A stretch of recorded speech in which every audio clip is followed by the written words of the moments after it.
Ceci est un livre audio autogénéré par Google. Première partie. Chapitre 1. La fin de l'adolescence. La convocation était attendue, cependant lorsque le facteur m'apporta la lettre m'indiquant de rejoindre le 6e bataillon de chasseurs alpins cantonné à Grenoble, je reçus un choc. Ainsi, il me faudrait rompre avec mes habitudes, quitter ma famille, mes copains et mes copines et aussi la grande entreprise qui m'employait comme dessinateur en mécanique. Très souvent, le soir, j'aidais mon père pour servir les clients de notre petite épicerie qu'il tenait depuis près de 10 ans dans ce quartier populaire du 18e arrondissement. Ma mère en profitait pour se rendre dans sa cuisine préparer le dîner. Parfois ma grande sœur palliait mon absence prévisible, cependant assez rarement, car elle se destinait au métier de juge pour enfants. Ses études de droit lui prenaient beaucoup de temps. Nous ne pouvions compter sur l'aide du grand frère qui avait quitté la maison pour vivre sa vie. De plus, son métier de conducteur de bus lui imposait des horaires par trop irréguliers. Mes parents étaient algériens, partis de ce coin de Kabylie où j'étais né. Ils fuyaient une existence terne dans cette région complètement désindustrialisée et délaissée par l'administration française. Malgré son grand désir de sortir de sa condition, mon père nous faisait vivre de petits boulots trouvés çà et là avec des lendemains incertains et un salaire de misère. Journalier dans une ferme ou manœuvre dans une usine, très loin du domicile où il ne revenait que tous les 15 jours. À Iferounen, ce village de Kabylie où j'étais né, nous vivions comme il y a 3 siècles, rien n'avait changé. En économisant sur tout et vivant chichement, mes parents avaient réussi à mettre quelques sous de côté, et ils s'étaient lancés dans la grande aventure en traversant la Méditerranée. Après 3 ans d'un travail à la chaîne dans une grande usine du 15e arrondissement, mon père quitta l'entreprise qui construisait des automobiles. Une opportunité s'était présentée, consistant à reprendre une épicerie dans la rue où nous habitions dans ce quartier ouvrier de Paris. La place était laissée vacante par le propriétaire devenu trop âgé pour gérer convenablement sa modeste entreprise. Le brave homme avait pensé proposer sa succession à mes parents, ceux-ci étant de bons clients de son magasin. Il avait accepté le petit capital proposé par mon père, le solde étant versé sous forme de mensualité. Il était stipulé chez le notaire que mes parents deviendraient propriétaires en cas de décès du grand-père, celui-ci n'ayant pas d'héritier. En fait, c'était une forme de viager.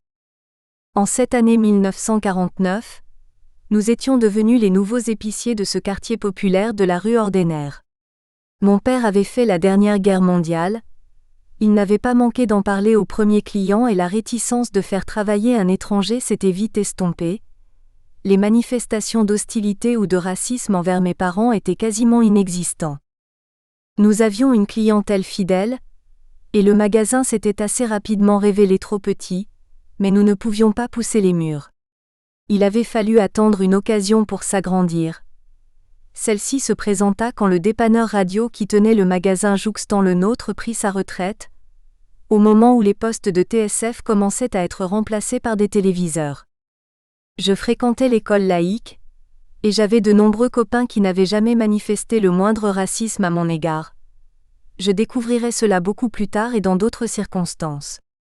Si les gens disaient familièrement qu'ils allaient faire leurs courses chez l'arabe, il n'y avait aucune connotation raciste ou xénophobe dans cette indication.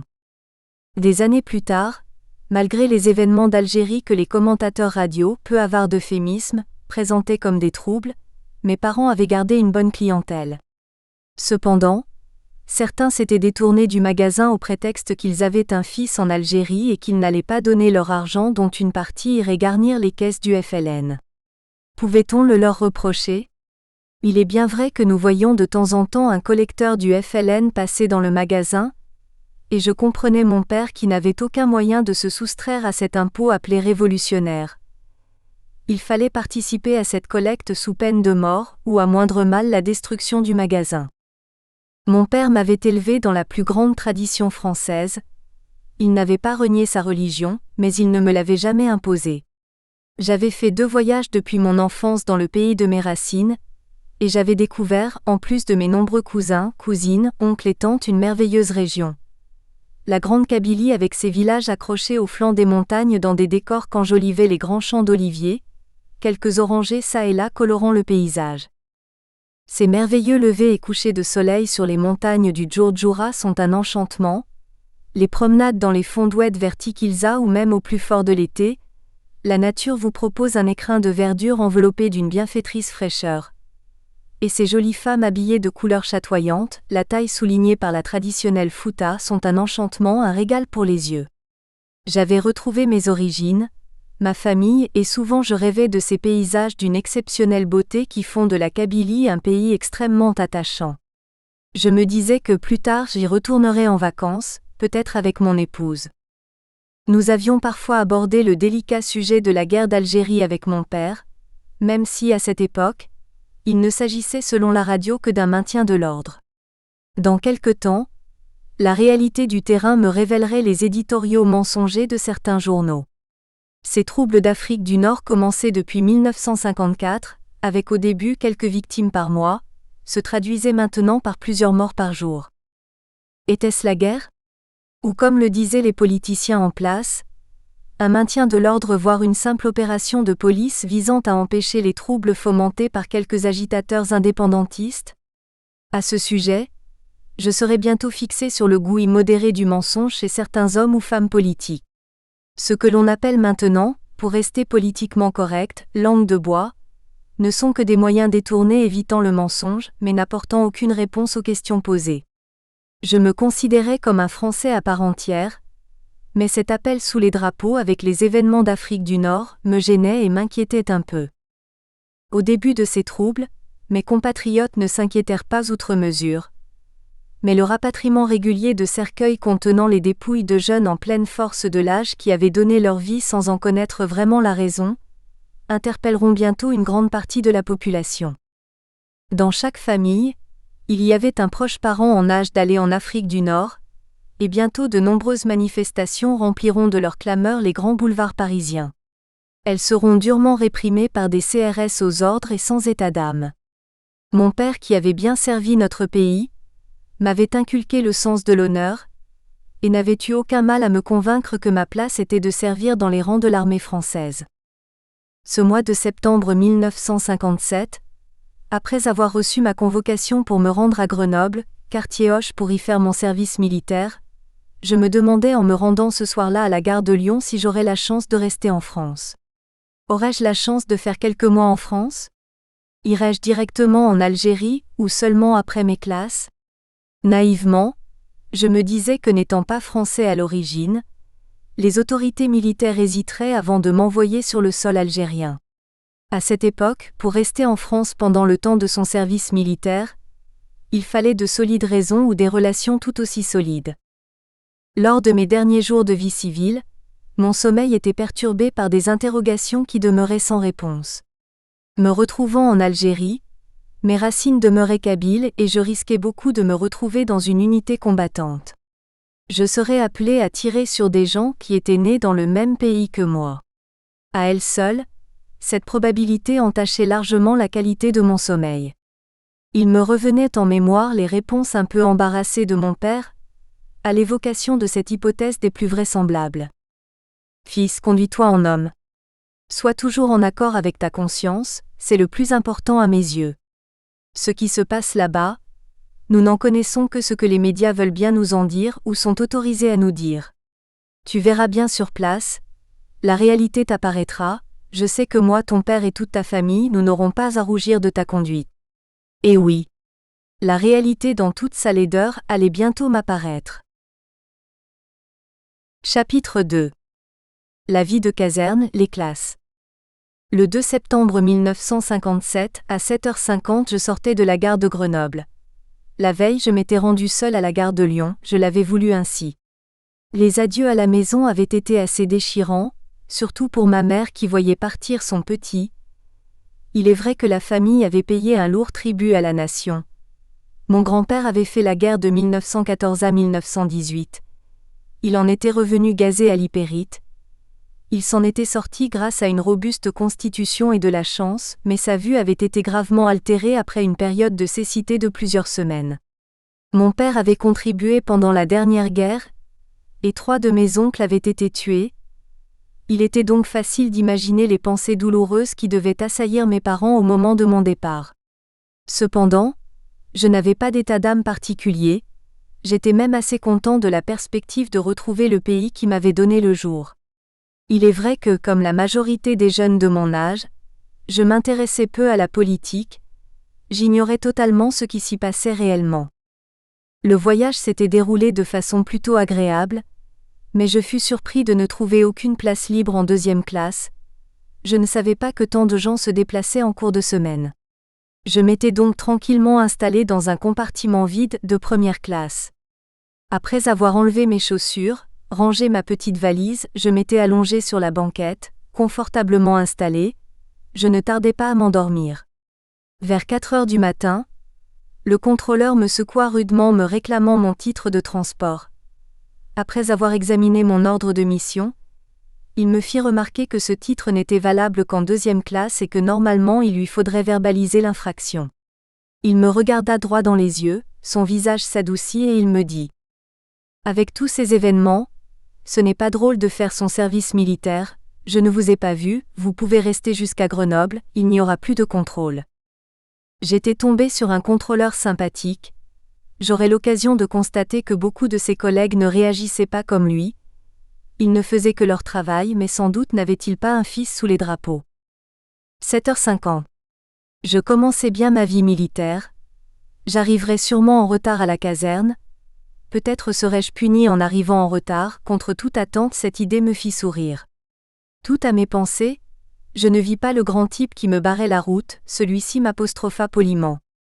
« Êtes-vous convoqué à la caserne Hoche ? » ?»« Oui, monsieur, ça se voit tant que ça. » »« Je ne suis pas monsieur, je suis le caporal de maison, monté dans ce camion. »« D'accord, monsieur, caporal. » Il n'était pas nécessaire de faire preuve d'une grande perspicacité pour reconnaître le futur Troufion. J'en étais le modèle type avec une valise à la main, une vingtaine d'années et l'air un peu perdu. En tout cas, le comité d'accueil était remarquablement organisé, je ne serais pas en retard à la caserne. Je montais dans le camion désigné par le caporal. Une quinzaine de jeunes avaient déjà pris place dans le véhicule. En tout, 4 camions étaient remplis de jeunes gens qui attendaient d'un air résigné la suite de l'emploi du temps dont ils ne pouvaient soupçonner le programme. Après une attente d'une vingtaine de minutes, les véhicules démarrèrent en direction de mon nouveau chez-moi, la caserne Hoche. Dans les camions, nous nous regardions pour tenter de trouver le futur copain ou celui que nous ne fréquenterions pas. D'origine arabe, je n'en avais pas trop l'air. Comme de nombreux natifs de Kabylie, j'étais roux. Il fallait m'observer attentivement pour déceler en moi mes origines nord-africaines. J'avais la peau très blanche et mon visage était couvert de taches de rousseur. Seuls mes noms et prénoms attiraient l'attention. Mediane Alache, on ne pouvait se tromper. C'était la première fois que je voyais la ville de Grenoble. J'aperçus des militaires portant un béret, d'autres portant un calot. Tous se promenaient tranquillement sans semblait-il avoir de but précis. J'appris un peu plus tard que ceux qui portaient les calots étaient des soldats du génie, tandis que les chasseurs alpins avaient un béret en guise de couvre-chef. Tous flânaient en attendant l'heure pour rentrer dans leurs casernes respectives. Après un parcours d'une dizaine de minutes, le petit convoi prit un ultime virage, une barrière se leva, nous étions parvenus à destination. Quartier Hoche, 6e bataillon de chasseurs alpins. Les camions se rangèrent impeccablement. Les 2 sergents donnèrent des ordres, aussitôt repris par les caporaux. Une soixantaine de nouvelles recrues sautèrent des véhicules, se groupant dans un désordre indescriptible avec leurs valises aux pieds. Il faudrait un peu de temps à nos supérieurs pour nous apprendre à nous discipliner. 2 sergents donnèrent des consignes pour remettre un peu d'ordre dans les rangs et quand nous fûmes bien alignés, nous vîmes arriver un grand gaillard, bel homme aux tempes argentées avec 3 barrettes sur les épaules. Après s'être présenté, il nous fit un discours de bienvenue. Il s'agissait du commandant de la caserne, le capitaine Dupuis. Les 2 sergents accompagnés de 2 caporaux nous dirigèrent vers notre chambre. Il s'agissait d'une grande pièce meublée d'une quarantaine de lits bien alignés, chapeautés chacun d'un minuscule placard dans lequel il nous faudrait ranger nos effets militaires et nos affaires de toilette. Les effets civils seraient conservés dans nos valises, tolérés sous les lits contre la cloison. Chaque lit était pourvu d'un matelas, d'un sac de couchage, d'un traversin et de 2 couvertures. Grâce à une certaine rapidité, j'avais eu la chance d'avoir un lit près de la fenêtre. J'ai depuis toujours souffert de claustrophobie. J'ai une réelle attirance pour les grands espaces. Les endroits confinés m'indisposent. Après être sorti une première fois de la pièce, le sergent Marteau fit de nouveau son apparition et nous tint ce langage. Dorénavant, quand un sergent rentrera dans votre piaule, le premier chasseur l'apercevant devra crier « Garde à vous », sinon vous aurez affaire à moi. Avait-il besoin de nous parler sur ce ton ? Pour nous faire comprendre que la discipline et l'obéissance étaient requises dans notre nouveau milieu ? Ensuite, le sergent Lefort prit la parole sans aucune agressivité. Il nous expliqua qu'il fallait descendre chez le coiffeur et qu'ensuite nous irions déjeuner. L'après-midi serait utilisé à la remise de nos effets militaires et de nos armes. C'est ainsi que 10 minutes plus tard, je me retrouvais dans la deuxième moitié d'une colonne comprenant une quarantaine de bleus, qui attendaient le moment de se faire coiffer par 2 appelés qui s'en donnaient à cœur joie avec leur tondeuse électrique. 1000 balles, t'as une petite coupe, sinon c'est règlement, alors tu te décides ? Tu m'envoies l'argent ? J'ai encore plein de clients qui seront satisfaits de ne pas se retrouver avec une tête de veau. On t'a dit de couper, tu coupes. Le racket ? On a déjà essayé quand j'allais à l'école et je n'ai jamais marché malgré quelques désagréments. Fais ton boulot mais sans trop de zèle, d'accord Figaro ? Je ne voulais pas d'histoire, bien décidé à me fondre dans le plus grand anonymat possible, mais il n'était pas question de me faire dominer par ceux qui vivaient la même aventure que moi avec un peu plus d'ancienneté. Pendant que le bidasse me taillait une coupe réglementaire, je me disais qu'il y avait beaucoup de similitudes entre nous et les groupes d'animaux que j'avais vus au cinéma dans des documentaires animaliers. Dans notre chambrée, quand nous avions choisi nos places, j'avais tout de suite repéré à travers les différents comportements ceux qui seraient les dominants, ceux qui seraient les dominés, et une troisième catégorie d'individus qui ne seraient ni les uns ni les autres. Plus que la force physique, les personnalités de chacun nous plaçaient dans l'un de ces groupes. J'avais ma place d'emblée dans le 3e groupe. Le coiffeur en avait terminé avec ma tête. Je savais que la coupe militaire très courte était nécessaire pour des raisons évidentes d'hygiène. L'époux ayant une propension particulière à venir s'installer dans les collectivités, notamment celles où l'hygiène n'est pas rigoureusement contrôlée, une fois implanté, il devient très difficile de s'en débarrasser. Je constatais que le bidasse n'avait pas exagéré avec moi, mes compagnons de caserne étaient bien logés à la même enseigne. En fait, même s'il m'avait complètement tondu, je m'en moquais totalement, je n'avais râlé que pour le principe. Pendant 2 mois, on nous apprit le métier militaire, la vie en communauté où se mélangeait un large tissu social, allant du fils de manœuvre jusqu'à celui de PDG. Malgré quelques altercations inévitables dues à la promiscuité et à une éducation différente, ce mélange hétéroclite de personnes qui n'avaient pas grand-chose en commun hormis leur jeunesse se passait assez bien. Le changement de nourriture n'améliorait cependant pas le moral défaillant de certains nouveaux soldats. Il fallait avoir faim pour encaisser la tambouille servie au réfectoire. Cependant, justement à cause de cette faim, tout le monde finissait par ne rien laisser dans son assiette. C'est d'ailleurs fort de cette expérience que les repas servis pouvaient continuer à être plus que quelconques.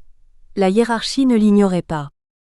Il convenait aussi de ne pas se montrer trop pointilleux sur l'hygiène, les balais et les serpillières servant doublement à débarrasser les tables et à nettoyer le réfectoire. Ne dit-on pas on n'engraisse pas les cochons à l'eau claire. Même si le propos est outré, avec ce que l'on mangeait, on pouvait nous assimiler à cet animal de ferme, cette affirmation trouvait ici sa justification. Les brimades des supérieurs étaient parfois assez mal acceptées. Pour mon compte, j'essayais malgré ma répulsion de confectionner mon lit au carré, de me fondre dans la communauté, ne me faisant pas remarquer et globalement accepté par mes compagnons de chambrée. Ma compassion allait envers ceux qui n'avaient aucune aptitude physique pour certains exercices, et qui se faisaient traiter de gonzesses par le sergent Marteau, personnage haut en couleur, imprégné d'une bonne dose de sadisme et de trop de bière. Parmi les inaptes, il y avait des sursitaires qui possédaient bac +4 voire plus et qui n'avaient pas souhaité devenir officiers. Ils se faisaient traiter d'âne par ce sergent inculte. Il était évident que le parcours du combattant représentait une épreuve trop exigeante pour ces jeunes gens qui avaient passé leur jeunesse à étudier, délaissant le sport physique pour le sport cérébral. Ce parcours était pour moi un jeu, j'étais très sportif et je l'appréhendais toujours avec un certain plaisir. Malgré mon désir de ne pas me faire remarquer, Une observation sans doute plus bête que méchante me fit perdre mon sang-froid. Alors que j'étais de corvée de réfectoire avec 2 autres chasseurs, passant devant moi, un soldat dit de façon à ce que tout le monde puisse entendre. Tiens, voilà l'arabe de service. Je ne suis guère typé, comme je l'ai écrit plus haut, mais mes origines s'identifient comme un nez au milieu de la figure quand on connaît mon nom. Je trouvais l'allusion par trop raciste. Ma réaction fut immédiatement violente et j'envoyai un coup de poing au responsable de cette observation.